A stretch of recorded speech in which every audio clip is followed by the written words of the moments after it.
Thank you all for joining us this afternoon for our SMM webinar titled Crafting a Social Media Content Plan, Creating a Social Media Content Plan and Increasing Engagement. And this will be led by our very own presenter, Ingrid Deon of Wordcraft. I'm sure you're going to have a very exciting time. Please, if you do have any questions, do not hesitate to put them in the Q&A box below.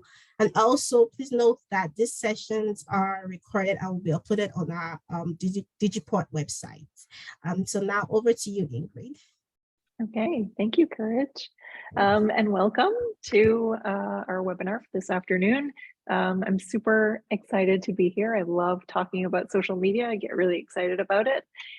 So first, thanks to Digiport and Digital Nova Scotia for inviting me to present this webinar. I also want to acknowledge that we are in Mi'kma'ki, the ancestral and unceded territory of the Mi'kmaq people. And I want to acknowledge them as the past, present, and future caretakers of this land. So we are here to talk about a couple of different things, creating a social media content plan and also increasing engagement. So it's going to be a packed afternoon. Again, this is what I love talking about. I own a social media marketing agency headquartered in Yarmouth, Nova Scotia. And we specialize in organic social media strategy, content creation, and community management in English and French. And so we work with a lot of different clients across Canada and across Nova Scotia to help them post consistently and create a community of engaged fans and followers.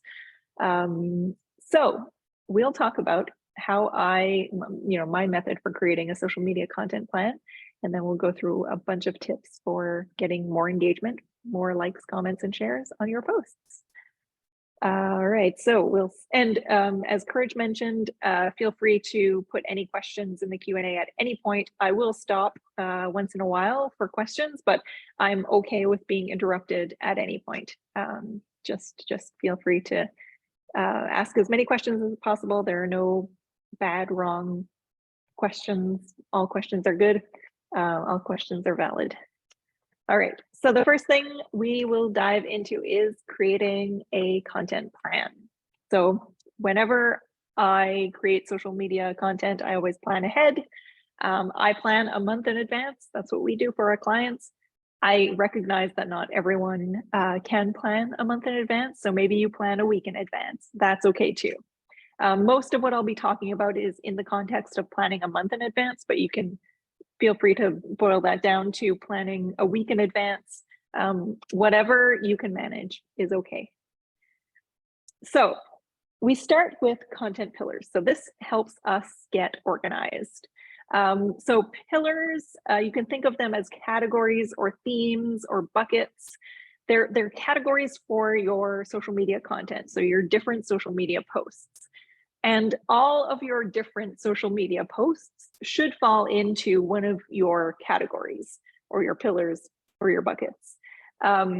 If a post doesn't fit into one of the categories that you've mapped out for yourself, maybe it isn't relevant. So it's a good way of trying to figure out, like, is this something that I should post about or isn't it?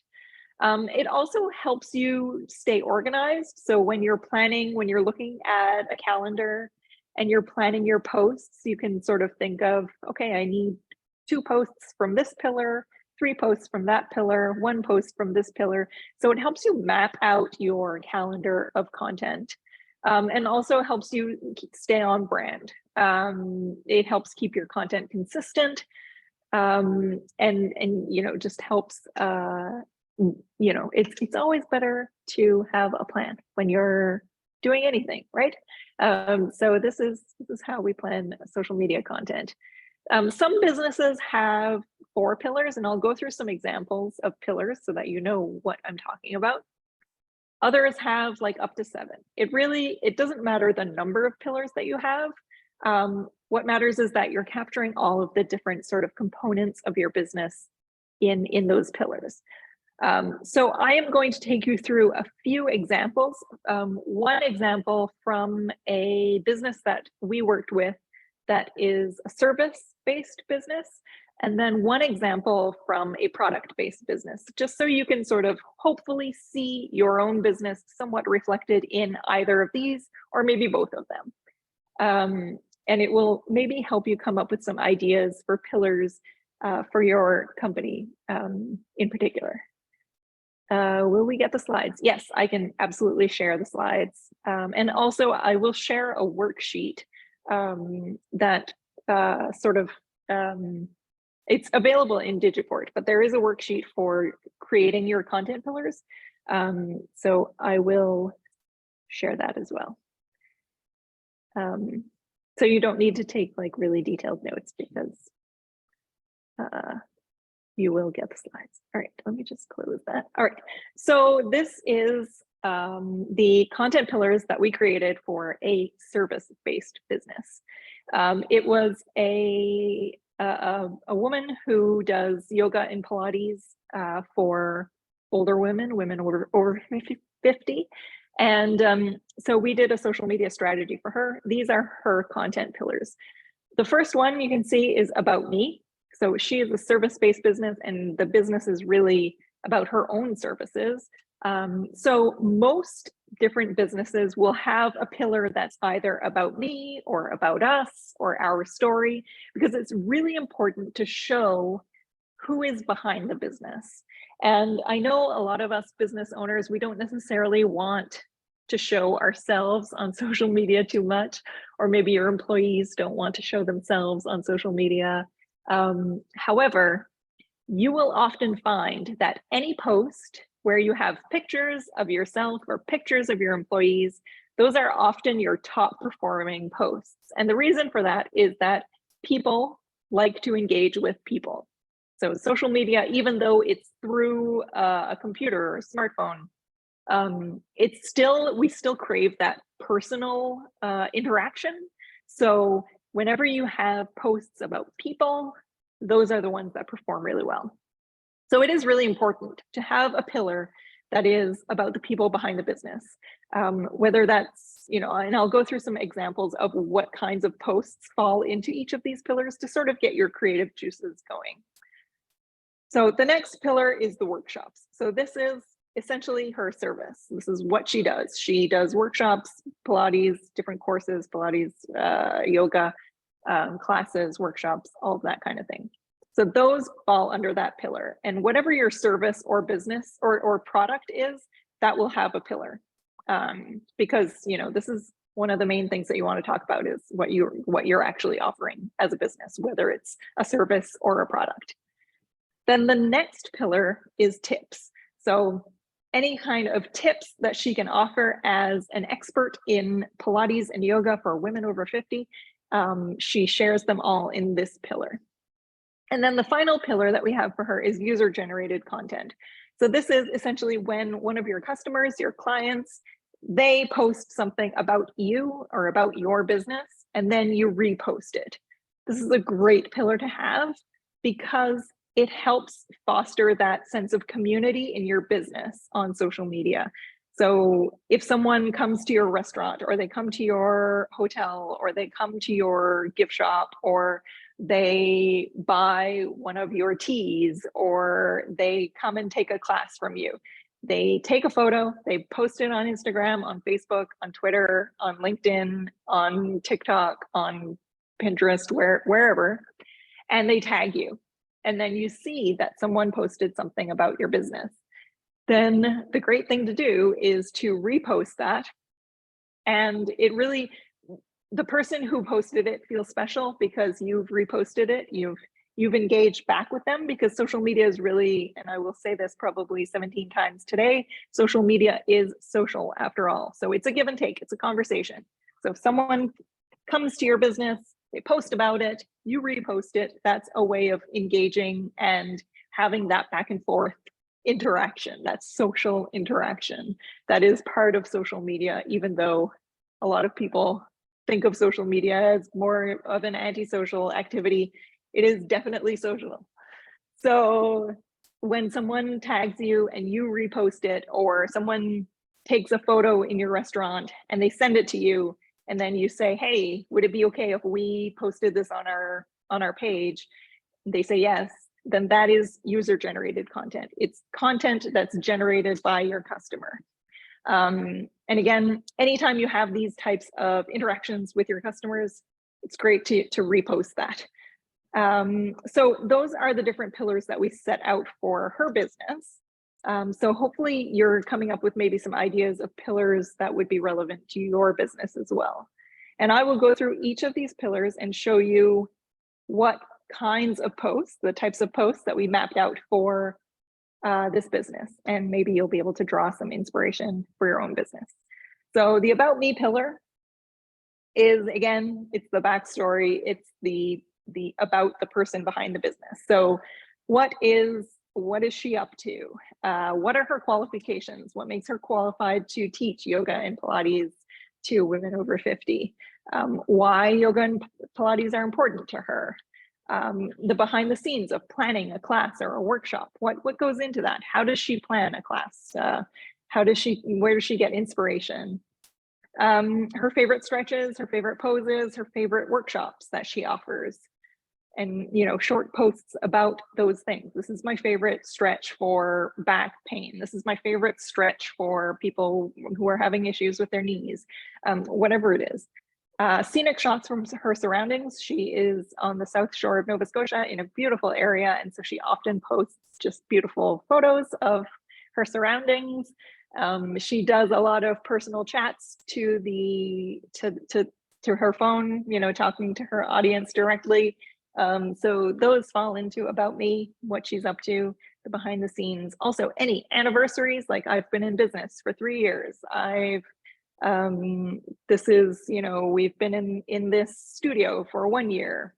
Any kind of anniversaries, milestones. You know, we just hired our 3rd instructor, or awards. We were, you know, awarded with this special prize. Or we got this certain designation. So those all fall into this pillar. And it's a pretty big pillar for this particular brand. You can see I've got 40% after About Me. I typically will put a percentage, a weight to each pillar, so that when you're planning your month's worth of content or your week's worth of content, you know about how many posts you should have that fall under that particular pillar. These percentages are not set in stone. They can change, but it's just sort of a guideline when you think about your business. Chelsea asks, how personal should we get? That really depends on your own brand. If you have a personal brand, like this person has, you know, her business, her name is in her business, it's really about her, then it's pretty personal. If your business is, you know, it doesn't have your name in it, it's a specific product, then maybe your Our Story or your About Me pillar is maybe weighted like 10% or something, because it's more about the product than about you. So I think it depends on how integral the people behind the brand are to the brand in particular. So that's a bit of a wishy-washy answer, but you know, if your name is in the brand, then probably your About Me pillar is a pretty big pillar. If your brand is more about the products or the services that you offer and not so much about you, then maybe the About Me or Our Story pillar is smaller. And you'll see in the next one, the product-based business, the Our Story or About Us pillar has a much smaller weight. So yeah, it sort of depends. All right, so the workshops. So this is a big part of her business. This is what she offers. So 25% is the percentage that we put on there. Again, not written in stone. But the different types of posts that fall under this pillar are reminders about upcoming classes and workshops, the benefits of signing up for a membership. So she not only offers the standalone workshops, she also offers a membership that you can buy and you get a discount because you're taking more of her classes. What people can expect when they sign up for a class or a workshop.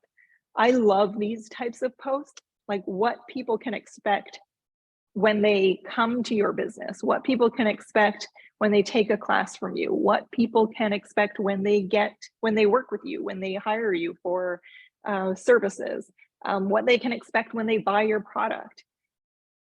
Telling people what they can expect helps them put themselves in the shoes of a customer and makes them more likely to buy. So it's great if you can take people, like if you have, let's say you own an inn, and you say, you know, this is the door, you do a little video, this is the door where we come in, and, you know, we go to the desk and Janet is there and she'll check you in, and then you go up the stairs and here are the different rooms. And then, you know, a lot of people get sort of anxiety when they go to a new place. And so if you can show them what it's like, that really helps people feel more at ease with coming to your business. So I love the what can people expect types of posts. Those are great. So details about what's included in a workshop or a class, the results, or how they'll feel after they take a class or a workshop from you. She has a multi-modality approach. So what does that mean? What kind of equipment do participants need at home if they're taking virtual classes? Or what kind of equipment do they need to bring to your class if they're coming to an in-person class? How the workshops vary from or differ from other competitors. And also you can play around with Facebook events and Eventbrite to broaden your reach. So most of us know that with on Facebook, there is an event section. So if you have an upcoming event, you can create an event page there, and it will help you reach perhaps a new section, a new group of people.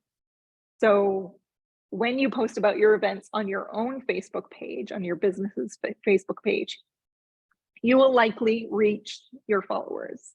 However, if you create an event page, the events are shown to people within the geographic area. So they might not necessarily know about you or your business, but they're within a certain geographic range of your event. And so when they go to the events tab on Facebook, they will see events near you, upcoming events near you. And so your event might reach someone who doesn't even know anything about your business, just because you've created an event page on Facebook. The same goes for sharing some of your posts to different groups on Facebook. That's another way of reaching more people. And you can search, you know, different groups that are within your geographic area. I know here in Yarmouth, there is a group called the Yarmouth Events and Promotions, I think. And any business can post something that's, you know, happening in their business, and it's okay. There are different groups that have different rules where you can't do, you know, shameless self-promotions, but there are those groups where you can promote your business, and that's okay. And you can reach like thousands of people. I think the Yarmouth Events and Promotions group has like 11,000 members. So just by sharing a post to that group, you can potentially reach thousands of new people who don't necessarily follow your business on Facebook or even know that you exist. So that's a great way of reaching more people without spending any money on boosting posts. All right, the next pillar for this particular business was tips. So she has a lot of knowledge about yoga and Pilates. So different tips that she can offer. So videos showing different stretches and poses, tips for working out at home, how to adapt stretches and poses for different fitness levels, tips for staying active during lockdown. We did this strategy during the height of the pandemic. So staying active during lockdown was a big one. And then I've given her a few different hashtags that relate to the different days of the week. So there's Motivation Monday, there could be Mindful Monday, there could be Tip Tuesday, Wellness Wednesday, Fitness Friday. You know, you don't have to do them all, but they're just ideas in case she's looking for something for inspiration for a certain day of the week. Myth busting, there are a lot of different myths about staying active, yoga, Pilates, all of that stuff. Staying active when you're over 50. So she can say, maybe you think this, but actually this is the truth. So those are great kinds of posts because people really want to share them when they learn something, and we'll talk about that a bit later. So if you can bust any myths that have to do with your industry, that's a great kind of post. And then the benefits of different stretches, activities, poses. Sometimes we will think that we shouldn't share too many tips because then people won't buy from us because we're like, giving away all of our best information. But I definitely would argue against that, because when you're sharing tips, you're really positioning yourself as someone who knows a lot about that topic. So on my social media in particular, I share tips all the time because that's essentially what I offer, is how to manage your social media better, tips for creating content plans, or tips for increasing engagement, which is what we're talking about today. So just because I'm giving all those tips doesn't mean people are going to do it themselves and not hire me.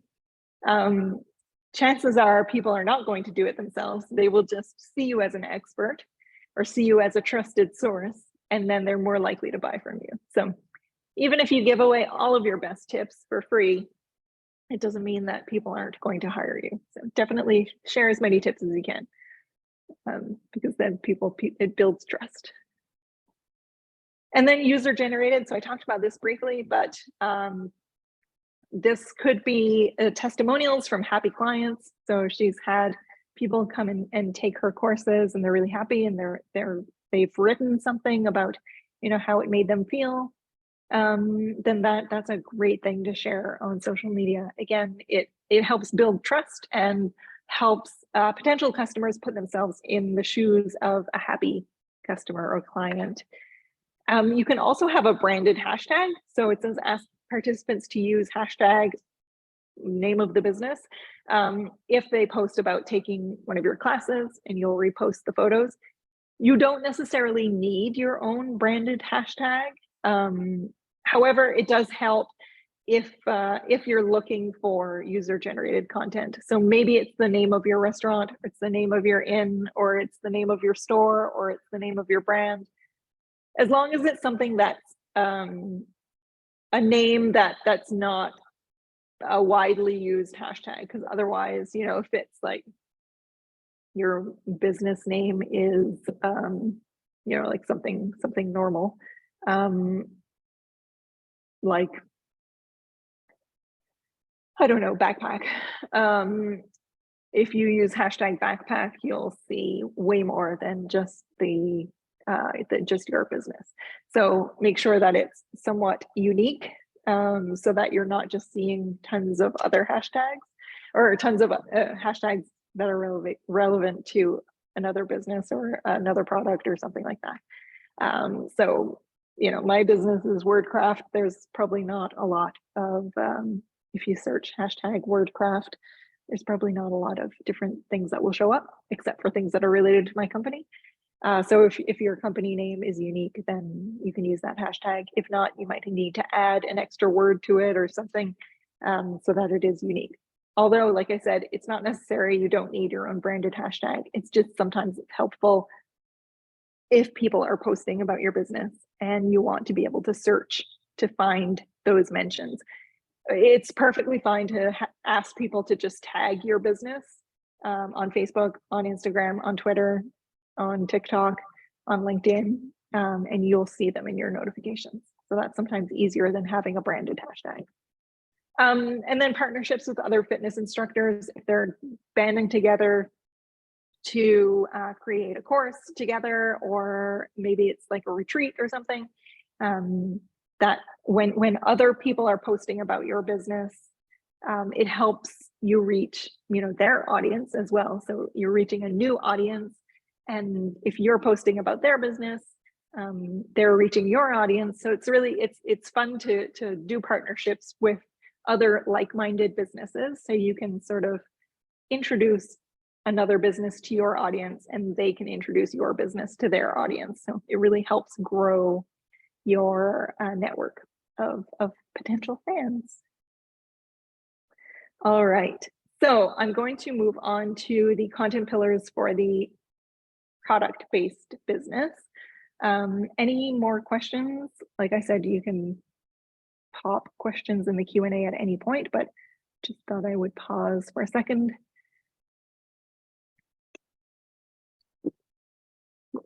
All right, you can see that this business has many more pillars. There are 6. Again, it doesn't matter the number of pillars, just as long as you're covering all the bases with your pillars. So the pillars that we have for them, product-based company, our story, so the same as the about me, that was for the previous business. A pillar for the product, this is very important, either product or service, whatever it is, you have a pillar for that. Then we have a pillar for product usage. So for this brand, it's a natural health brand. We have a pillar for, how easy it is to incorporate the product into your life, how to use it, how different people are using it. So that's a separate pillar under product usage. Would love advice. Canty says, would love advice for hotel, motel, or another for a restaurant. Yeah, I can actually take you through some of the pillars that I did for a restaurant. So I'll do that after this, just as an example. Whoops. Okay, product usage. So then the next one is in the community. So they do a lot of community partnerships, sponsoring different sports teams and events. So that's a separate pillar for them. This might be a pillar for you as well. Then there's a lot of scientific research because it's a health product. So the science is a pillar. And then testimonials, which is essentially like the user-generated pillar that we had for the previous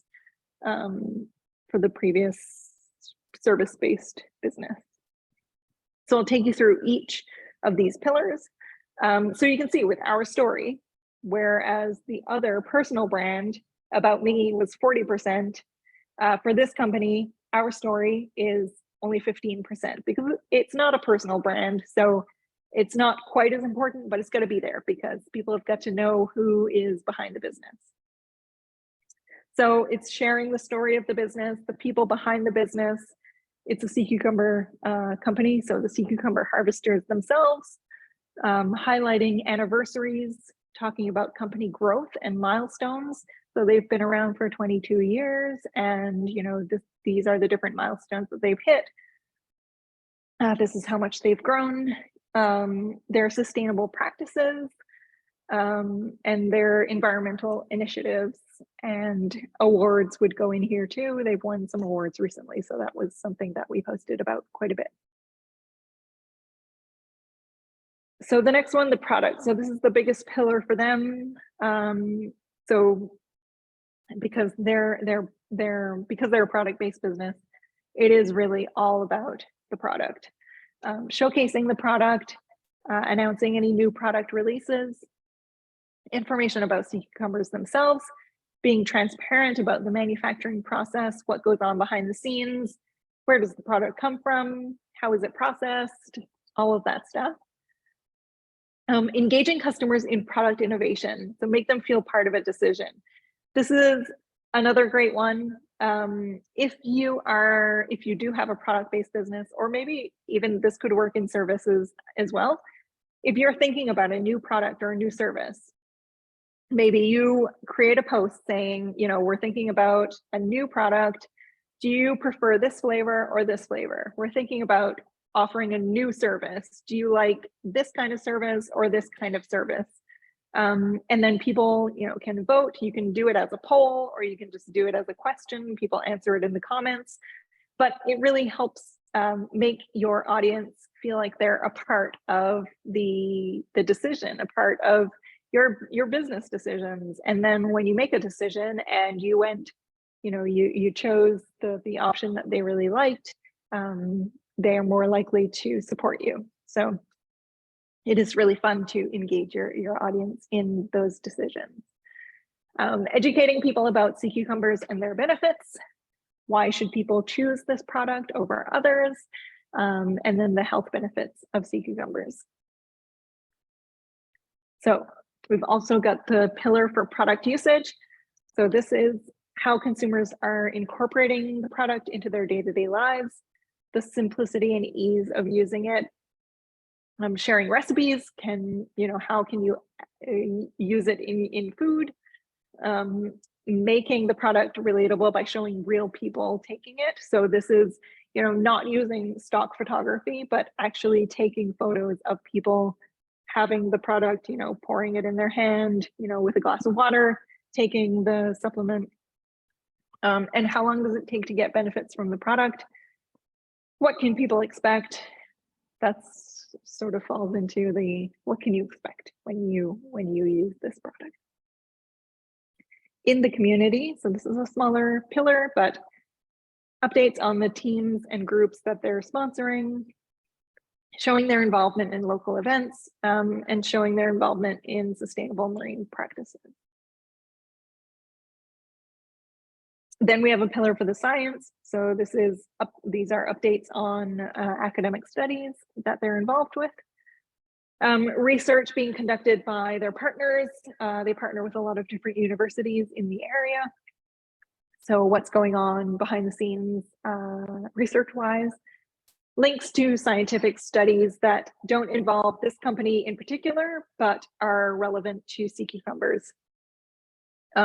Different health promotion awareness days, there's Alzheimer Awareness Month, or Breast Cancer Awareness Month, or Arthritis Day, those types of health promotion days. Explaining some of the scientific terms associated with sea cucumber research and benefits, polyphenols, antioxidants, amino acids, frondoxide A, like what do all of these things mean? And then interviews with academics researching sea cucumbers. And then the final pillar is testimonials. So again, similar to the user-generated, without alleging any non-compliant claims, we can share testimonials from consumers saying, I've been taking this for 2 months, I feel better now, without saying that it cured my something, because those are not claims that they can make, but they can say that, anecdotally, I do feel better, and then have a little picture of the person or have their quote. Reposting user-generated content of consumers who are using the product. Widely known people are celebrities who use the product. There's a marathoner and a hockey player who use the product, or a hockey coach who use the product. Quotes from consumers about why they use it, why they started using it, what they like about it.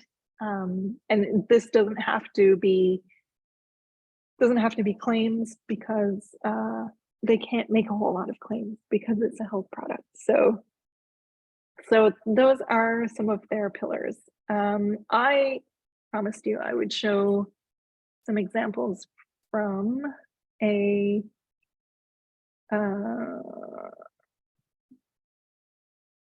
restaurant. Hang on, find my slides.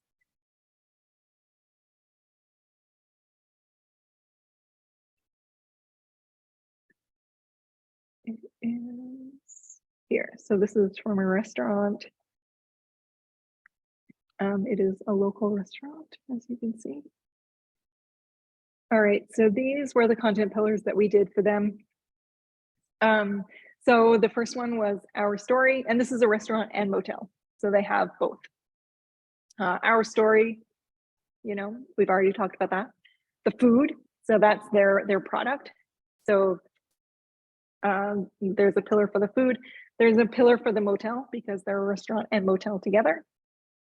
When we did this strategy, they were celebrating 75 years in business. So we had a pillar just for the 75-year anniversary. And then we had a pillar for user-generated content. I'm trying to think if there's other restaurants or motels that we did. We did this one, which is a brewery. So sort of like a restaurant. For them, we had our story pillar. We had a pillar about the beer, of course. We had a pillar for events because they have a brewery and they hold a lot of events. So that might be a pillar for restaurants if you do a lot of events, special events. And then we had a pillar for user-generated content. So maybe that will help. I hope that helped come up with some ideas for different pillars in hospitality. And again, feel free to put questions in the Q&A at any point. All right. So now that we've gone through a few examples of pillars and then the different post ideas that fall into each pillar, I'll talk about what you do once you've brainstormed your pillars, you've brainstormed some ideas. Then, we already started talking about this, but adding weight to each pillar. So make sure it adds up to 100%. It doesn't have to be written in stone, but it really has to reflect your business goals. So if your goal is to sell your product or service, then your product or service is probably the most important pillar.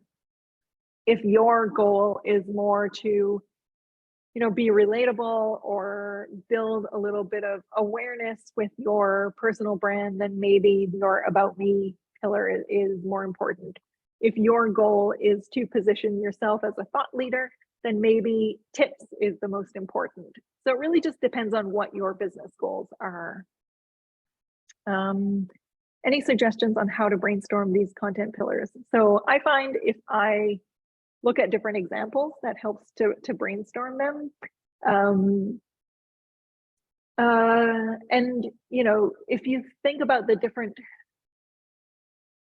I think that pillars really just help you post more of a variety of content. I find that some businesses just post one type of content. So I was over to a friend's house recently and he has a bike shop and he was asking what I thought of his bike shop social media. And I said, I think you do a great job of posting behind the scenes stuff, like the different projects you're working on, and you just finished this bike and this is what it looks like. But that was pretty much all he was showing, was just the behind the scenes content. So I said, maybe post a bit, think about an About Me or an About Us pillar and post a bit about yourself and why you got into repairing bikes. What do you like about it? What's your favorite kind of bike to work on? What's your favorite part about bike repair? Why did you decide to move to the area where you're living and opened up your bike shop? Just, kind of behind the scenes content is great, but also post about you and what's going on with you in the business, why you got into it.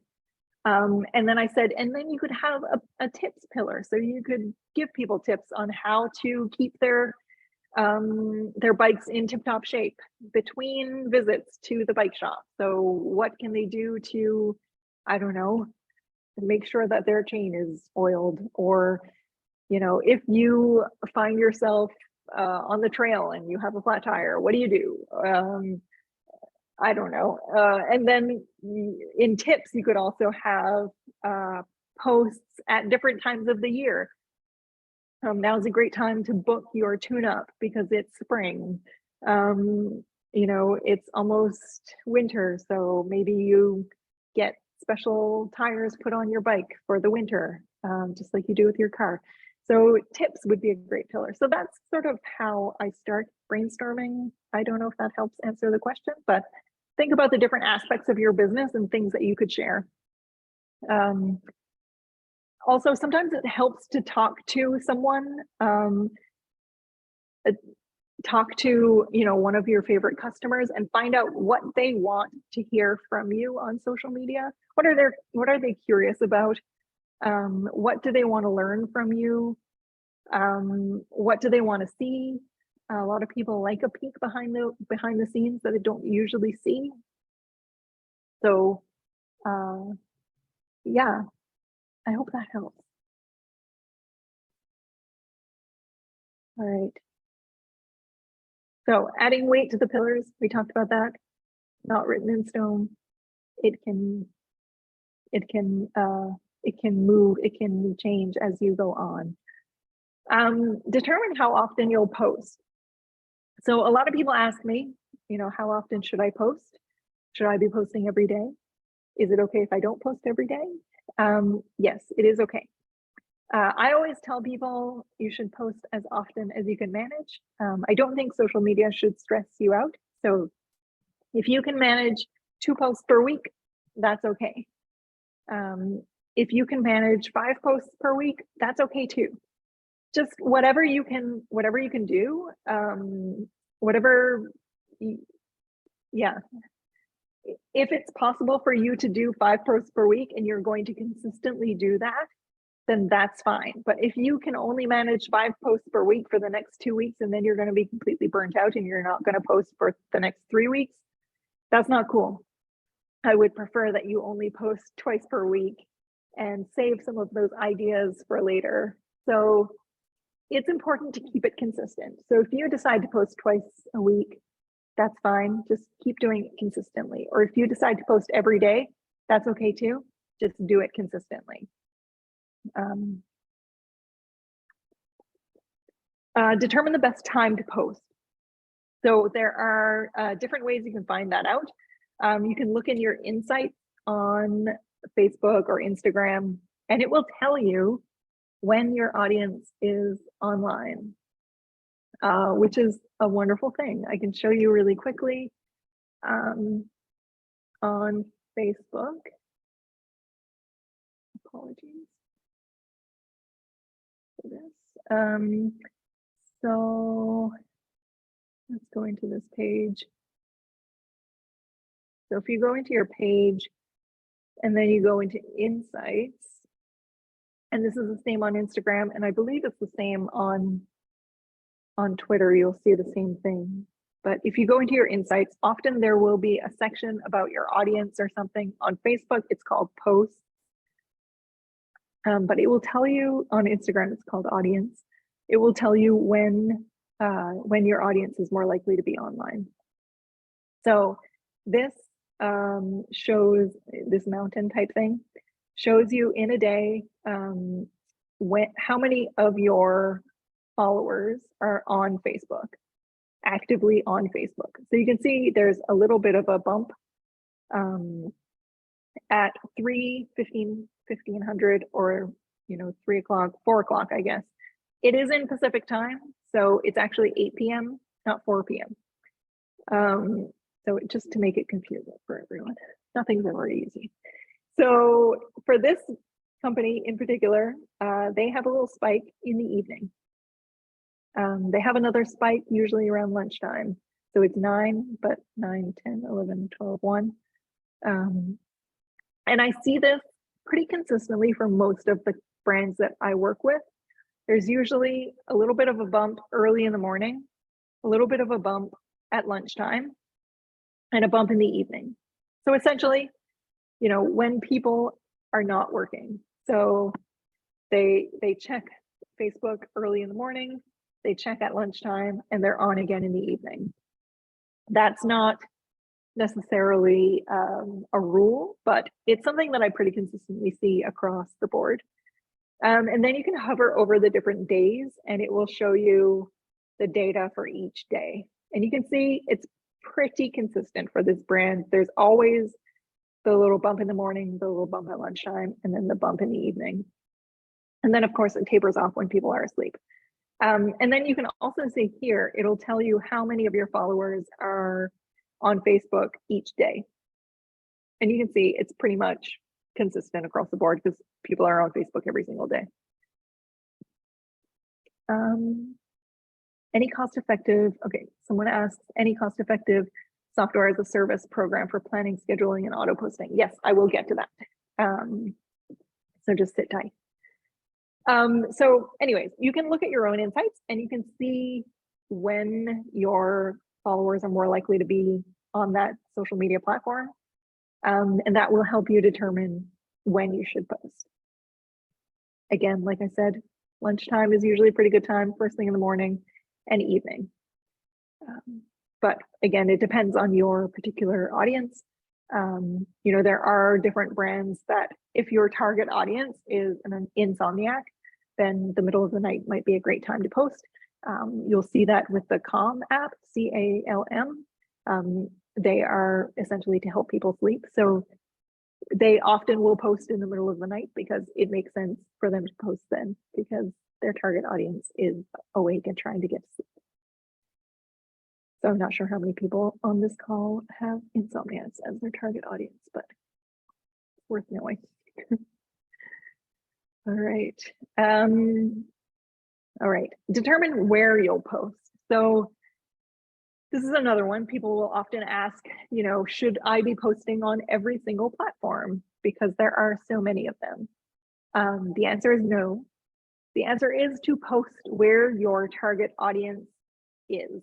So you can find this out by maybe asking some of your favorite customers or your top customers, you know, what is your favorite social media platform? Which one do you spend the most time on? If it's Instagram, then you should definitely be posting on Instagram. If it's Facebook, then maybe you should be posting on Facebook. It really depends about your individual target audience and what their favorite platforms are. So I think you should narrow it down to one, two, or three platforms. I don't think you need to spread yourself and be everywhere.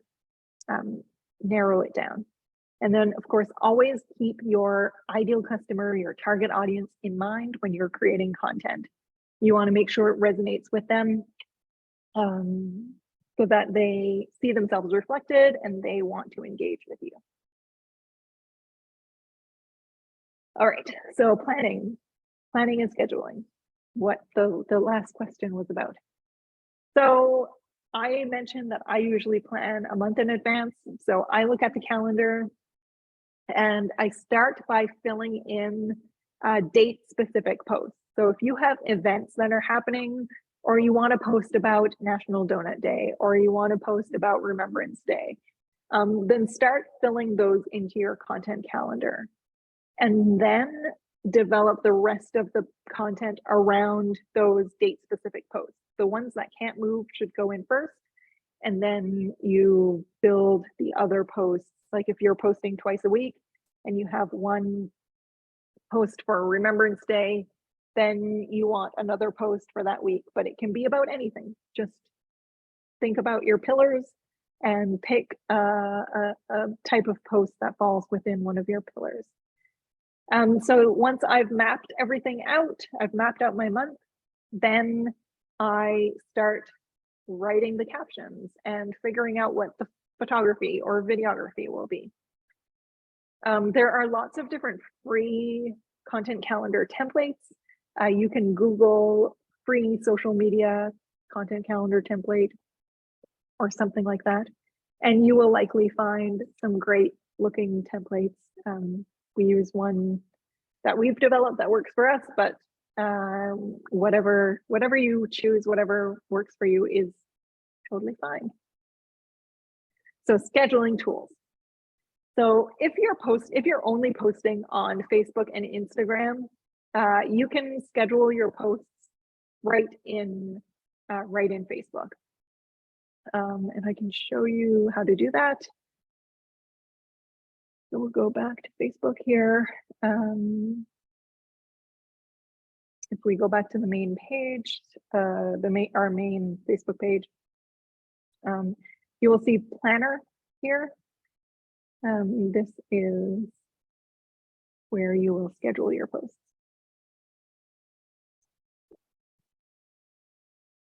So you can just go to the blue Create button in the corner, and you choose whether you want to just post on Facebook or you want to post to Facebook and Instagram. You write your text here you add your photo or your video, and instead of publish now, use schedule. It will provide you with some times. If you click on active times, it will tell you, see, it's like 6 p.m. or 7 p.m. Those are good times to post. So it will recommend different times, or you can choose whatever time you want. And then once you've added your photo, you've chosen your time, then you just click schedule. So it will send out your post. If you're doing this, I would slightly change my caption a little bit for Facebook and Instagram. On Instagram, I would use some hashtags. On Facebook, I wouldn't bother using hashtags because hashtags don't really do anything on Facebook, but they are effective on Instagram. So I would slightly change the caption a little bit for each platform. I'm just going to go back in. Are different pillars supposed to have different lengths of text per post? Not necessarily. And the pillars are just for your own self when you're planning your post. It just helps you brainstorm. They're not necessarily for anyone else to know. Like you don't need to tell people what your pillars are. Your audience doesn't need to know. It's just to help you stay organized and stay on track. So maybe sometimes when you're writing about yourself or writing about the people behind the business, you tend to be maybe a little bit more long-winded, but not necessarily. Typically, I tend to keep the captions pretty short because people's attention spans are pretty short. So as a rule, I tend to keep the captions pretty short, but there are plenty of people who like to write longer captions. It really depends on what you think will resonate with your audience. Does your audience have more time? Do they like to read a longer caption? Then that's okay. Is your audience more pressed for time? Do you want to get right to the point? Then shorter is better. So it really depends on your audience, who you're trying to attract. All right. So that's if you're doing just Facebook and Instagram. You can just use the planner right within Facebook. If you're posting on other platforms, you're on Twitter, you're on LinkedIn, then you can use a third-party tool. So this is what one of you was asking about. Which ones do we recommend? So there are all kinds. There's Hootsuite, which most of us have probably heard of. There's Later, there's Buffer. I use Agorapulse right now. I used to use Sprout Social. So there are many different ones. Some of them are very pricey. Some of them have free versions. Hootsuite has a free version. Later has a free version, I believe, and I think Buffer does too, which is why I've recommended these in this slide. The ones that I have used, or that I use Agorapulse now. There is not a free version, and Sprout is quite expensive. It's what we used to use, but we switched to Agorapulse because it's a little bit less expensive. So if you're managing multiple accounts like we are, sometimes you need to invest in a more pricey tool. But if you're just managing your own company's social media accounts, then you can often get away with a free version, and you can just try them. They all offer free trials, even the paid ones. So you can use a free trial and see how it works for you. All right, so I will stop and see if there are any more questions about content planning before I move on to increasing engagement. Any more questions? I hope everything was clear, and I will, on Digiport, there is a template for coming up with your different pillars, and it has a few ideas to hopefully get you thinking about brainstorming some ideas.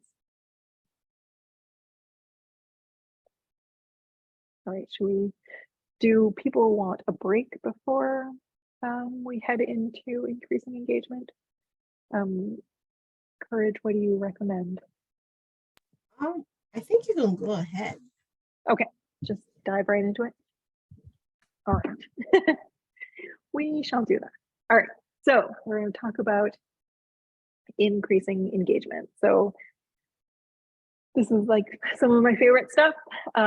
Before we start, what is social media engagement? So what are we talking about when we say increasing engagement?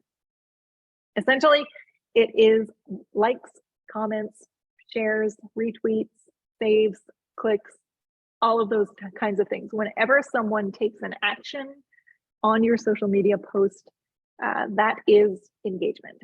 So today we're talking about organic social media, so not ads, not boosted posts. This is just when you as your business is posting a post to your feed and your followers will see it. So often when people are measuring their performance on social media, they get caught up in measuring their followers. So, oh, I just reached 1,000 followers, or I just got 500 followers, or we just made the 10,000 follower mark. Often we'll get caught up on that number, or we'll be looking at our competitors and saying, holy crow, they have 10,000 followers. That's wild. To me, that number means nothing. It's just a vanity metric. What really matters is your engagement rate.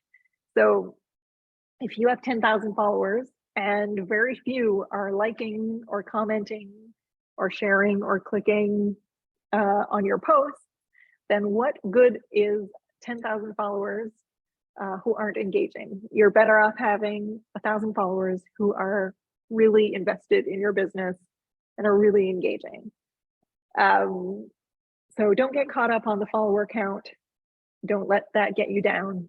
It is really about engagement. If people are liking and commenting and sharing and clicking and all of those things, then you're doing well. So what is engagement rate? So engagement rate essentially measures the number of engagements. So engagements are likes, shares, comments, clicks, saves on a post relative to the number of impressions on that post. So what are impressions? When we're measuring how many people are seeing our post, it is often measured in either reach or impressions. You'll hear both of those words. Impressions is the number of times that your post has been seen. Reach is the number of individual people who have seen your post. So your impressions are always higher than your reach because some people have seen it more than once. Hopefully that makes sense. Okay, impressions is the number of times that a post has been seen, whereas reach is the number of individual people who have seen your post. So we to get the engagement rate, we usually add up all of the engagements, likes, shares, comments, clicks, and we divide that by impressions. And you'll see in your insights, you'll see your impressions and you'll see all of your different engagements, and you can just add them up and then divide them. So engagements divided by impressions and then times 100 to get the percentage. If you are getting more than 2% engagement rate, you're doing a great job. It sounds like such a low percentage, I know. It sounds like a low bar. But there are a lot of people who are seeing your posts and not necessarily doing anything. Most of us who have a smaller following, like those of us who are not Coca-Cola and have millions of followers, our engagement rate will be above 2% because you've reached 100 people. Your post has reached 100 people. 30 of them have done some kind of engagement, so you've got a 30% engagement rate, right? So your engagement rate is probably a pretty good engagement rate if you have a relatively small audience. So most of you are probably doing fine engagement wise, but we will come up with some ways of even getting more engagement. When you're doing an ad campaign, if you've boosted a post or you've done an ad campaign,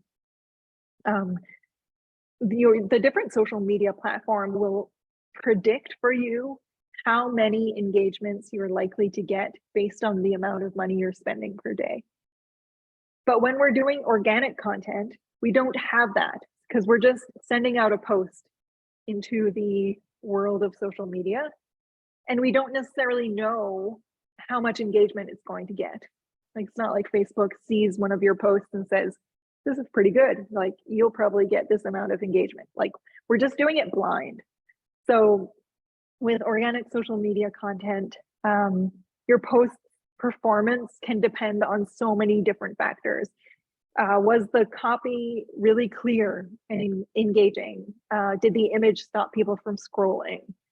Was there a call to action that made people want to click something? Did you ask a question that people really wanted to answer in the comments? Did you post it exactly at the same time as one of your competitors and they had a better post than you? Like, there are so many different factors. There are thousands of different factors that could impact how well your post performs engagement rate wise. So it's really a matter of posting and looking back. We do it on a monthly basis. We look back and we see what performed well and what didn't. So you can sort of gauge how to craft your content in the future. I'm just going to show an example of where to find how to find the numbers to calculate your engagement rate. This is on Instagram, but you can find these stats on any different platform.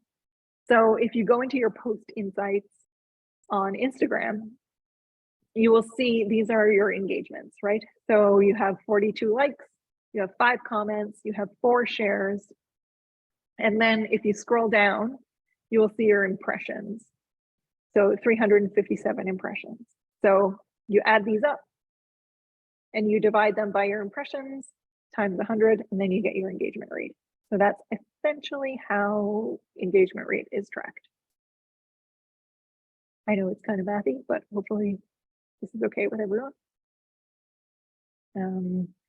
So why do we want to increase engagement?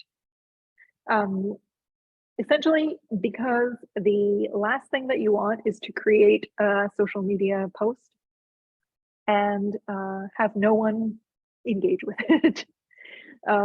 It is sort of like walking into a room, walking into an empty room and talking, no one's engaging with you. Or even worse, walking into a super crowded room and no one pays attention to you. So we want to increase engagement so that people pay attention to us, people engage with us, people talk to us in that crowded room, or people come into our empty room to engage with us. When someone engages with your social media posts, it can help the algorithm identify your posts as relevant and interesting.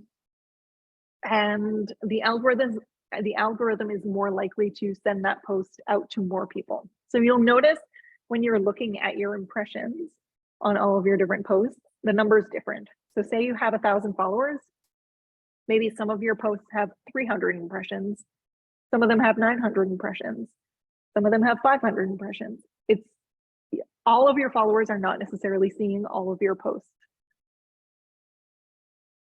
And that is all because of the algorithm.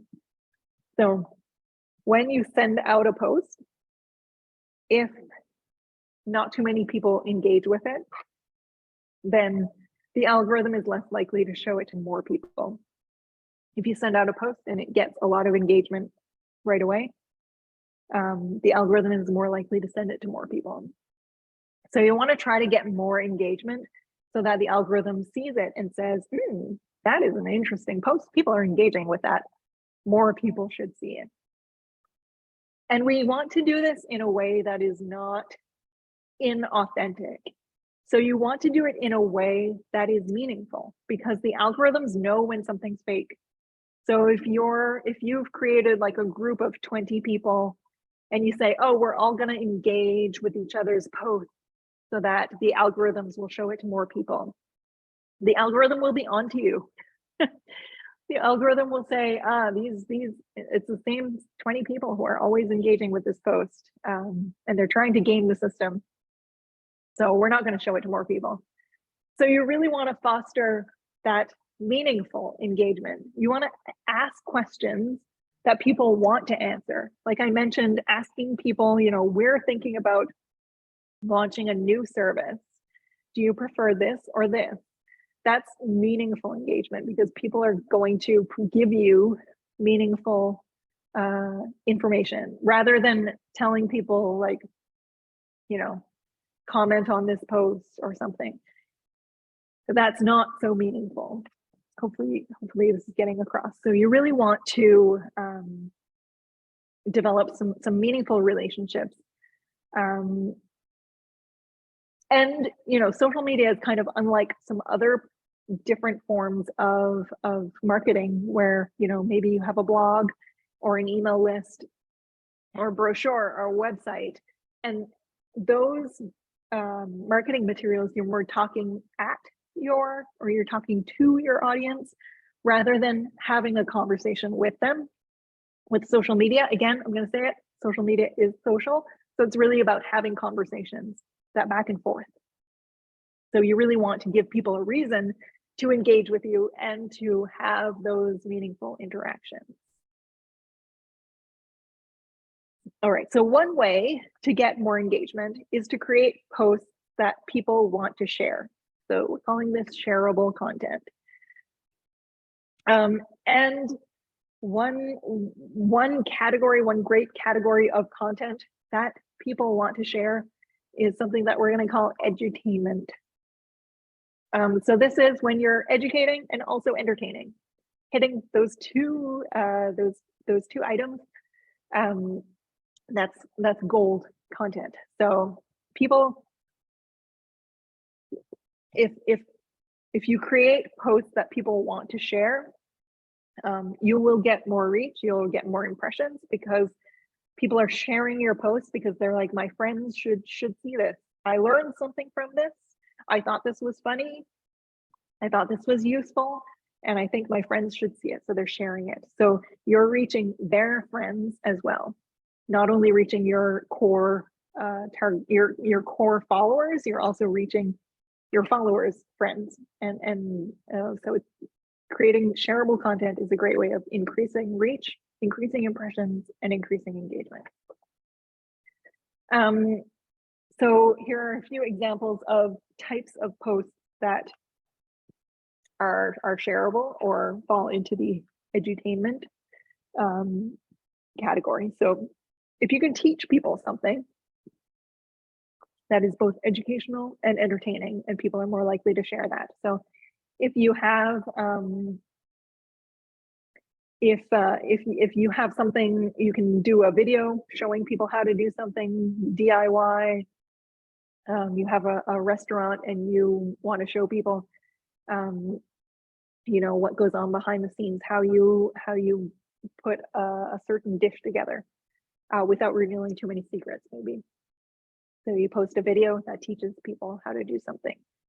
Post some surprising stats. If people are, oh, I didn't know that, that's surprising. Maybe they'll share it because they'll say, I learned something from this. So they'll share it. Useful tips. Again, I mentioned tips earlier. Don't worry about sharing all of your good tips. They position you as a thought leader. So you share your tips. People will share those with their friends.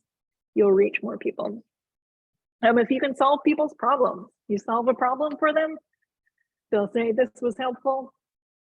I want to share this with my friends. Funny posts, we've all seen many people share things that made them laugh. And you can also capitalize on trends. So if you're scrolling on TikTok and you see something that's trending and you think, there's a way that I can use this idea for my own content, then definitely capitalize on that trend. The same goes for, on the front page of Twitter, you'll see trending topics and trending hashtags on the right-hand side. That's another place to look for certain trends that might be relevant to your business that you can capitalize on. So put yourself in your customer's shoes and think about what they want from you. What do they want to learn? What would they find useful? What do they need to know? What do they think is funny? And if you don't know off the top of your head, ask a few of your top customers why they like to buy from you, why do they love working with you, and you might come up with some great ideas. I always get to this point where I start losing my voice from talking too much, but we'll persevere. Yeah, so shareable content, edutainment, teach something, give people valuable tips, show them step by step, show them something surprising that they didn't know before. That's great kind of great types of posts that will increase your engagement. Here are a couple of examples. This is from Whole Foods. Here's this week's 7-day dinner menu that will make your life easier. So you've solved a problem for people. You've made their lives easier. You've given them a 7-day dinner menu. People love this type of stuff because you're helping them. And so they are likely to share that. Other examples that you might post would be like, if you own an inn or a hotel, 10 things to do in your town. So while you're visiting, here are 10 ideas, or here are 5 ideas. It doesn't have to be 10. Here are the best places to watch the sunrise or the sunset in your town. Here are the best, 5 best beaches within a 30-minute drive of the town. Oh, if you're an innkeeper, like maybe packing tips from an innkeeper. So that's something that you're solving people's problems, you're teaching them something, and they're likely to share those types of posts. When we mentioned surprising facts, surprising tips, here's something that we did with one of our clients, the sea cucumber company. Did you know that sea cucumbers are heroes who always help out the little guy? They've been known to let small creatures take refuge in their anus. Of course, they don't. They also help us stay healthy with their powerful punch of antioxidants, amino acids, and other vitamins and minerals. Who knew sea cucumbers were so heroic? So this is a surprising fact. Most people did not know this about sea cucumbers. It's kind of funny. And so people shared this a lot because they learned something and they were somewhat entertained by it. So edutainment, it's a little gross, but here we are. Okay, so another way of getting more engagement is to stop the scroll. We're all on social media, we're all scrolling by and we see something that grabs our attention and stop scroll. So ways that you can do this is to post very eye-catching photos, often photos of people that they recognize. So this is why it's so important to post about the people behind the business, because people are scrolling by and they're like, oh, look, it's Janet who works at such and such a business. I know Janet, and they'll stop the scroll. They'll stop it. They'll like it. So photos of real people, whether that's employees, whether that's the owners, whether that's customers. If you own a restaurant and Bob and Phil have been coming to eat fish and chips every Friday for the past 10 years, maybe you do a post about Bob and Phil who've been coming every Friday to eat their fish and chips. As long as they are okay with you doing the post, that's something great because people are scrolling by and they're like, oh, Bob and Phil, oh, that's cool. Stop the scroll. Another way of stopping the scroll is to use video. And I know a lot of us are intimidated by video. We almost got comfortable posting photos, and now we have to all be videographers. It doesn't have to be overly produced video, as long as it is entertaining. And sometimes overly produced is worse than the just sort of scrappy video that you take on your phone. One thing that I found that really helps stop the scroll is if you're showing like a how-to video, step by step, and you start with the finished product. You start with a clip, you know, okay, say you're showing how to decorate a cake. The final product, the decorated cake, is at the beginning of your video. So when people are scrolling by, they see the finished beautiful cake. And then you cut to, you know, the naked cake and how you're decorating it and all of that stuff. So people see the finished product at the beginning and they're like, oh, I wonder how they got there. And then they watch the process instead of just starting with the naked cake where people are scrolling by and they just see a cake with nothing on it. That's not quite as engaging as seeing the finished product at the beginning and then seeing how you got there. Robert is asking, any suggestions on how to get camera shy staff to take part in these kinds of posts? So I wish I knew. It's never easy. And I know a lot of the clients that we work with, their staff do not want to be in post. So it is hard.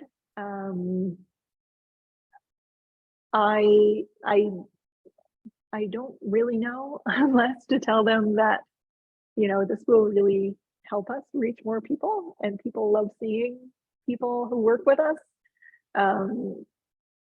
But yeah, a lot of people are camera shy and don't want to do it. And I think we need to respect that.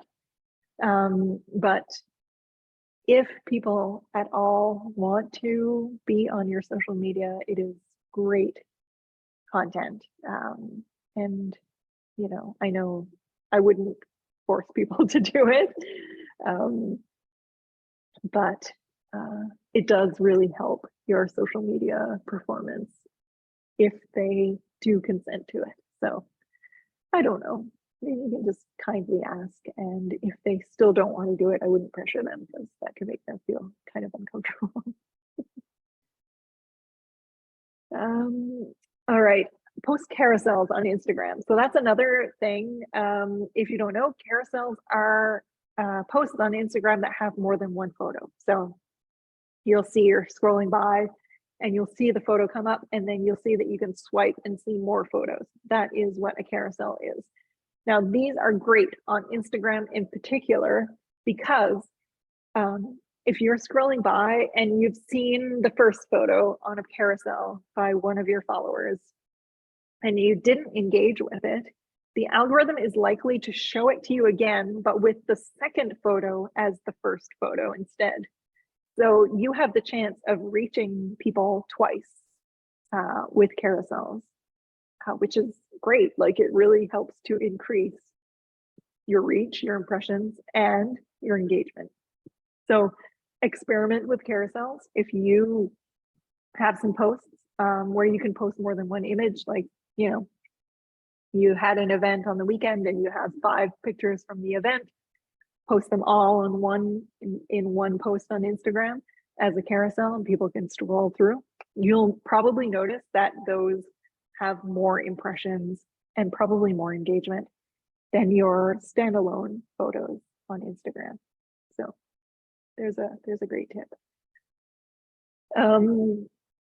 And so another tip, add some text to your images. I don't think you should do this every time, but this is worth experimenting with. So I found with one of my clients, they do a lot of posts on social media that are sort of like a tease to go to a blog post. So we started experimenting with putting the title of the blog post on the image itself. So we'd have an image with, you know, their branded colors and maybe a photo of someone, and then the title of the blog post written on the image. So then people scroll by and they see that title, and they see retirement planning 101 or something, and they're like, oh, I'm interested in retirement planning. But if it was just the image of like old people living their best lives in retirement, then maybe they wouldn't know that it was a post about retirement planning. But where you have retirement planning 101 right on the image, people know what it's about and they're more likely to stop the scroll. So I don't think text needs to be on every image, but it's worth experimenting with if you want people to know immediately what your post is about. You can also put a question. So like, let's say you want to ask people, do you prefer pumpkin spice or hot apple cider? So you put that question in your image and then people answer in the comments instead of putting the question in the caption. It might help get more answers. It might not. So worth experimenting with. Another tip is if you're running a contest or doing a giveaway, often if you have the words contest or giveaway in your caption, it will draw a lot of spam or scammers. Like they'll be searching for giveaways and contests that they can come and try to scam your followers. It's a horrible thing that exists out there on social media. But if you put the word giveaway or contest in the image, then the scammers can't search it and see it. So if you keep those words out of your caption and put them in the image instead, that might help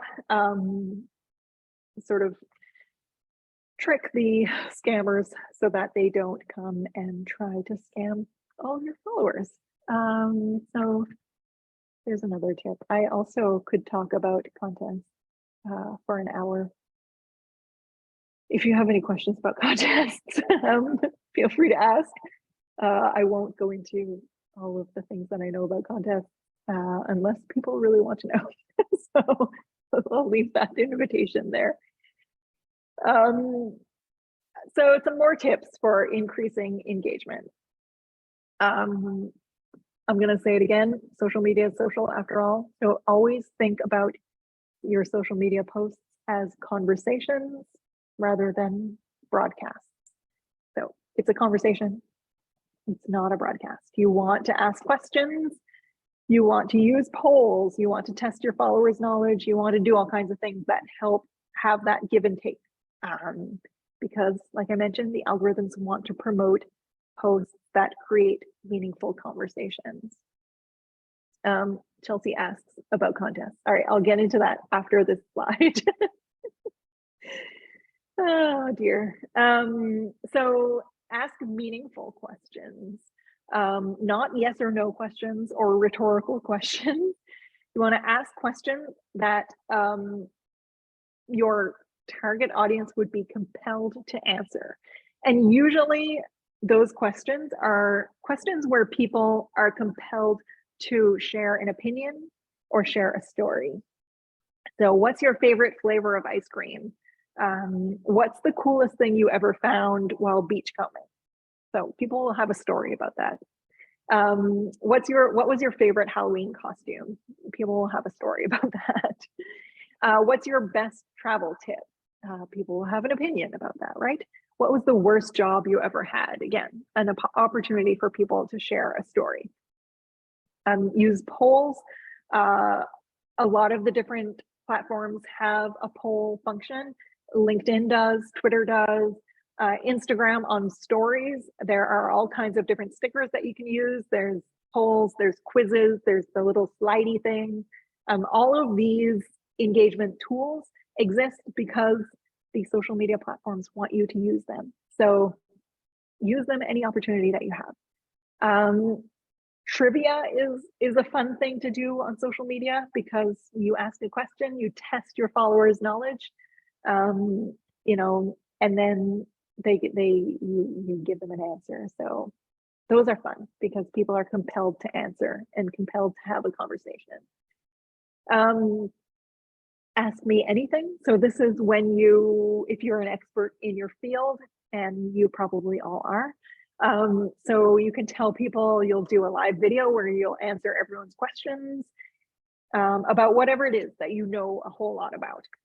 So this not only helps position you as a thought leader, but it's also very engaging because people are really excited when you answer their questions.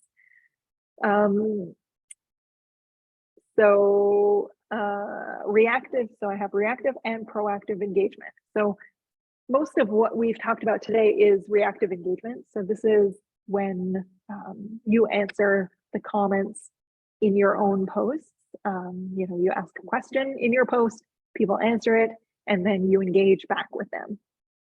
So that's reactive engagement. People are asking you questions, they're posting comments on your posts, or they're sending private messages to your business. Proactive engagement is when you, as your business, comment on other people's posts. So like I mentioned, social media, it's social, it's a conversation. Don't just spend your time answering your own comments, but put some time aside to comment and like and share your, other people's posts, whether that is other businesses in your geographic area or people like influencers who you would like to work with someday. Maybe you start engaging with them so that they start to know your brand. Just be social on social media because it's a give and take, it's a conversation. And if there's anything you take from this webinar, it is answer all of your comments. Treat your comment section just as you would an in-person interaction. So if someone comes to your business and they ask a question, you'll probably answer them. If they come to your business and they make a complaint, you will probably answer them. If they come to your business and they say something nice, you will probably answer them. Do the same thing in your comments on your social media posts. If someone says something nice, say thank you, or reply with a heart emoji or something, reply to them. If they ask a question, definitely reply to them. And if they make a complaint, definitely resolve that complaint. So answer all of your comments all the time. All right, so contests really quickly because Chelsea asked. A lot of people do the contests on social media where they ask the entrants to share the post or tag a friend in the comments. And those things actually go against the terms or the contesting guidelines on both Facebook and Instagram. So you run the risk of losing your Facebook and Instagram accounts when you do that. When I run contests for my clients, I do something called the comment-based contest, CBC. Easy to remember, comment-based contest. It is when you ask a question and every comment that answers the question is an entry. So this complies with Facebook and Instagram's rules for contesting and promotions. Not only is it compliant, but it also can help you get some free market research. So if you ask a question that is relevant to your business, like we run contests, we work with a bank, and we run contests every month where we ask people about their financial habits. The contest that we have that's going on right now, we asked, what are you saving up for? So people answer in the comments what they're saving up for. It's a house, it's a trip to Japan, it's a new car, it's a wheelchair for their mom who is disabled, it's whatever it is, my child's education.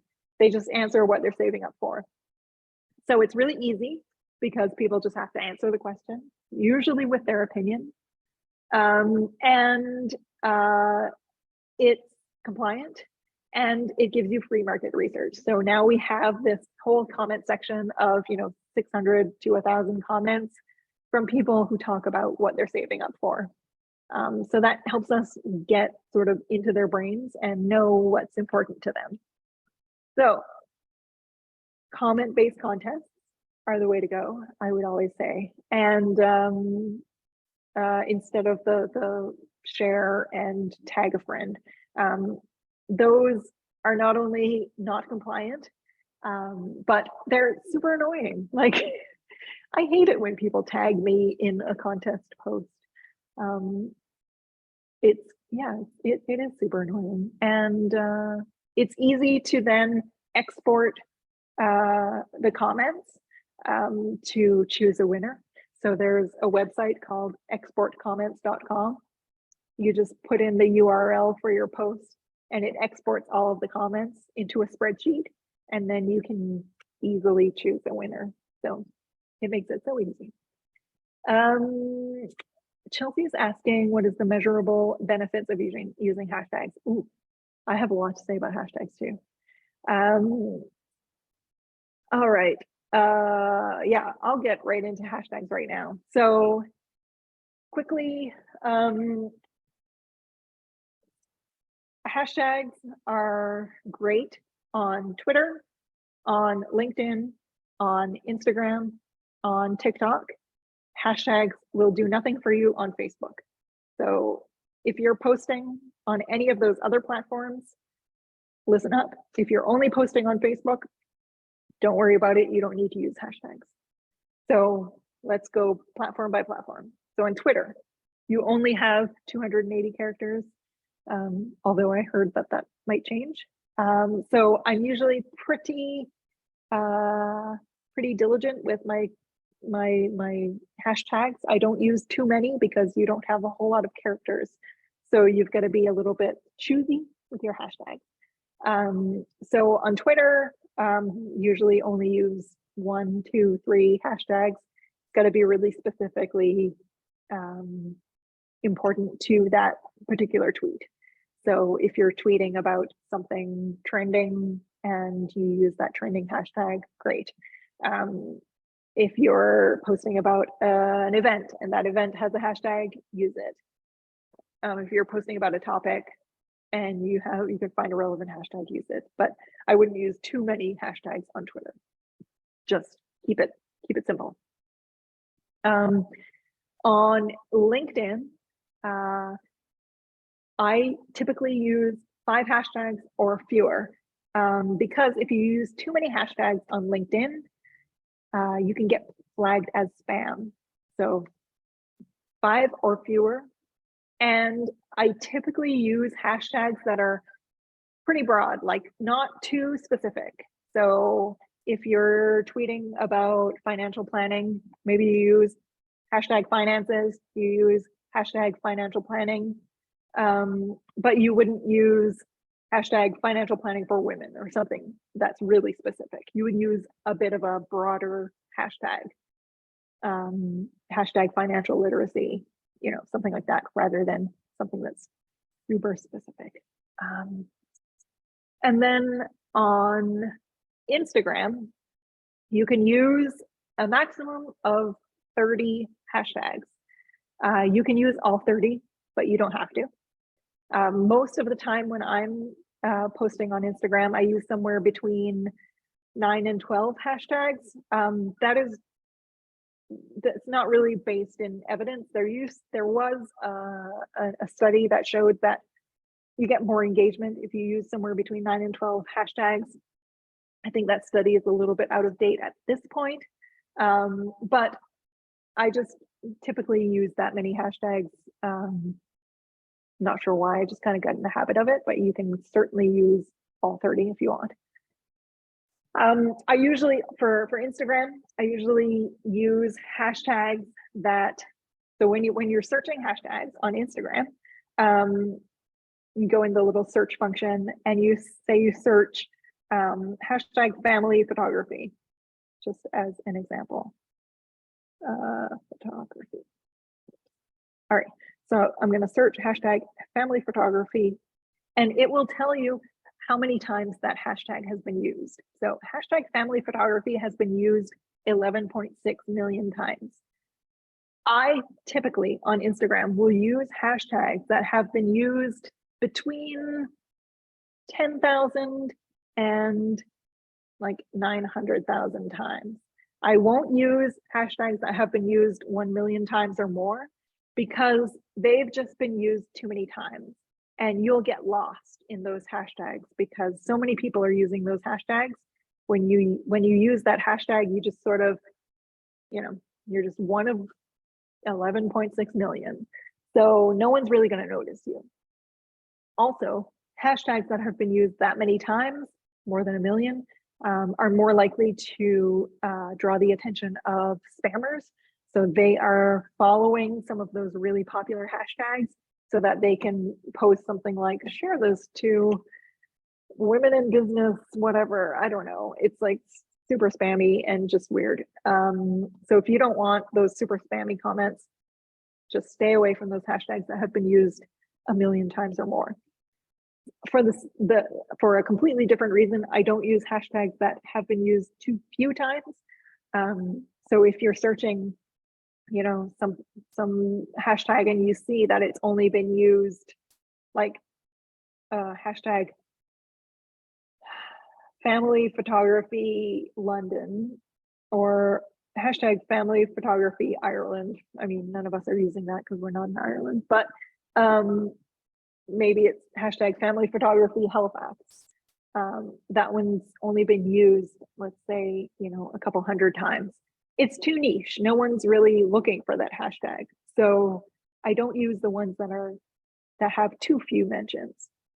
So somewhere in between 10,000 mentions and 900,000 mentions, you kind of find a sweet spot. So those are the hashtags that I'm looking for. When you're searching hashtags, you'll see, I usually fall into a rabbit hole of searching for hashtags. I start with maybe something pretty broad like family photography, and then I look for like family photography session has 13.1 thousand mentions. So that's a good one. So sometimes I'll look at that hashtag and I'll go into different posts that use that hashtag and see what other hashtags they're using to try and get ideas for more hashtags that I can use. It's a weird thing, but it's a rabbit hole that I enjoy falling into. So if ever any of you have questions about hashtags, like send me an email and I'll come up with a list of hashtags for you to use for your business. On Instagram, I also separate hashtags into 3 categories. So hashtags that are relevant to the geographic area that you serve.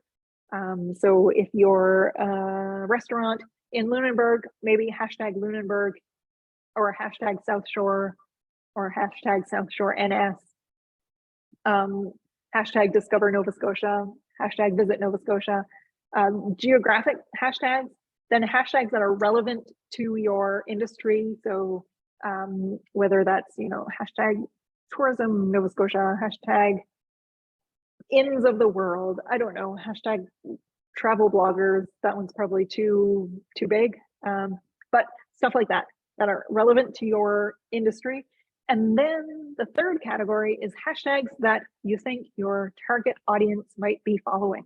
How do you find that out? You sort of get into their brain and figure out, what could, if you're trying to attract travel bloggers, then maybe you start looking at different travel bloggers' posts and see what hashtags they're using. Or you can ask some of your favorite customers, are you following any hashtags on Instagram? Which ones are they? So that's another way of getting into the mind of your target customer. Then one more note on hashtags. We're going to talk about TikTok really quickly. When I mentioned on Instagram, I don't use hashtags that have been used more than 1 million times. TikTok is exactly the opposite. You want to use hashtags that have been used millions of times or billions of times. So you want to use those really popular hashtags on TikTok. It's like hashtags are a whole other world that I could do a whole webinar about. So I hope that answered a few of the questions about hashtags. Chelsea's asking, can you get into why not to use them on Facebook? They're just, if you use a hashtag, there's not really any way of searching for hashtags on Facebook. I mean, you can search for hashtags, but you just don't, it's just not set up the same way as other platforms where you search a hashtag and you see all kinds of relevant posts. On any other platform, if you search a hashtag, you will see all of the different posts that have used that hashtag. On Facebook, their search function is just not, it just doesn't jive with hashtags. The search function on Facebook, it leaves a lot to be desired compared to all of the different other social media platforms. It's sort of a weird one. So yeah, that's essentially it. Okay, I have a couple more examples of just like ways of increasing engagement. This was one where you ask a question to get answers without saying like comment on this post. The dog wisdom is real. We asked for your dog's social distancing advice and your answers did not disappoint. What other dog logic do you have? So, and this is another example of using text in your image. If you can smell their butt, you're too close. So this is what someone's dog said about social distancing advice. So it, you know, this hits a lot of different things that we've talked about. So using text in a post, also using like user generated content, because this is a comment that came from one of their fans. And then also asking a question where people get to share, you know, something really kind of funny, interesting. Yeah, so it hits a lot of the different things that we've talked about today. This one is sort of goes against some of the things that I would normally say, but it's an example of having a clear call to action. So like this, if you agree, I don't always recommend like outright saying what kind of engagement you want in the call to action. Another way of doing this would be like double tap if you agree, which maybe isn't quite as clickbaity, but you know, they asked for likes, they got 11,660 likes when I took a screenshot of this. So yeah, it's a way of telling people what kind of action you want. And then I have a few other different ideas on the kind of content you can create that will hopefully increase your engagement. But you can experiment with all of these. So behind the scenes tours, we talked a bit about this with you know, what to expect when you visit our business. You can also do tours of, you know, maybe you have a museum and people don't usually see the collections. So you give a little video tour of what's in your collections or what's in your archives, things that people don't normally see. Customer spotlights, we talked about this with like Bob and Phil, who come every Friday for their fish and chips. Live videos are great, especially on Facebook and Instagram. A couple of tips for live video. I know live video can be daunting because, you know, it's live and there's a lot of pressure, but Instagram and Facebook will notify your followers that you have gone live because they're trying to get people to join in. So they'll say, you know, Christina has gone live. Everyone will get a little notification. And so hopefully people will come and watch what you're doing live. So they're really trying to help you out so that you're not just talking to an empty room while you're doing your live. Another way of guaranteeing that you're not talking to an empty room is to maybe get a few of your friends or customers to come to your live event, you know, to commit to attend so that you sort of stacked the room with a few people. You can also create some posts ahead of time saying, you know, I'm going live at 10 a.m. on Thursday, and I'm going to answer all of your questions. So send your questions in now or save them for the live event, but make sure you attend. And maybe do a couple of posts ahead of time where you remind people that you are going live. Infographics are a great idea. We did one recently with a client where we talked about, the timeline of their business. So they started in 2001, and then in 2005, they started doing research and development. In 2010, they launched their first product and different things like that. So it was a little timeline that showed an infographic. If you have someone on staff who is good with Canva or who has an eye for design, infographics are great. They can help, paint a picture with data. So that's another idea that you can try out. Quotes and testimonials. Again, we've talked about this with user-generated content. So if you have testimonials from some of your favorite customers, those are great things to share. You can put the quote right in the image, and then maybe that'll stop the scroll. People will see it. They want to read what the quote is, and it helps them put themselves into the shoes of a customer who has had a really good experience with your business. You can do video Q&As. You can ask this or that questions. So do you prefer this or that? Do you like pineapple on your pizza or no pineapple? That's always a polarizing one. But some of those polarizing questions are really great because people are very eager to share their opinions. Contests and giveaways, we talked about that. And another thing that can increase engagement is animated GIFs or GIFs, depending on where you're from. So again, if you have someone on staff who is good with design or who likes to use Canva, there are some websites. I think there's one called Easy GIF, so it's like EZ GIF, or there's Giphy, which is GIPHY, where you can just take a really short video and it will repeat over and over again. That's what a GIF is. They're quite easy to make. You don't need to be a professional videographer to make a GIF. But GIFs perform really well on some social platforms, memes. So if there's, a meme, I don't know what one there has been recently, there's always different memes going around and people sort of put their own spin on them. Like, I don't know if you remember a couple of years ago, there was the Bernie Sanders one where he was like, sitting outside with his mittens. So everyone kind of jumped on that bandwagon, but there are different memes that come up from now and again. If you can put a spin on it with your business, go right ahead.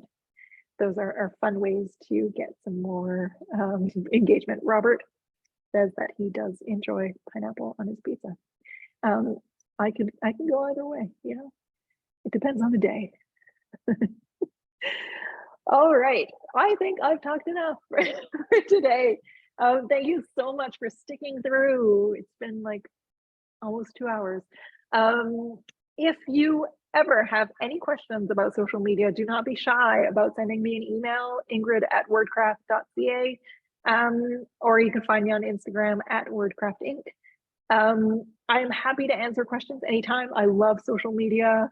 I'm passionate about it, and I just want to help people. So you can also book one-on-one meetings with me through Digiboard.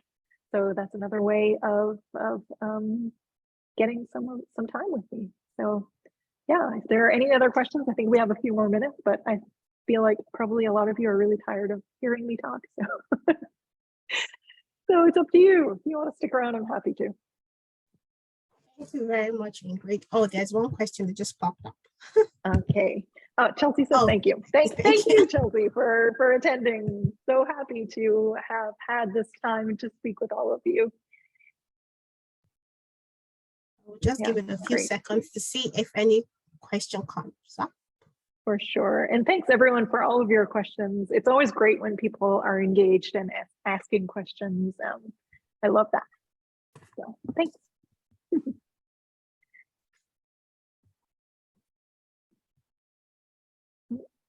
All right. Candy says great. Thanks.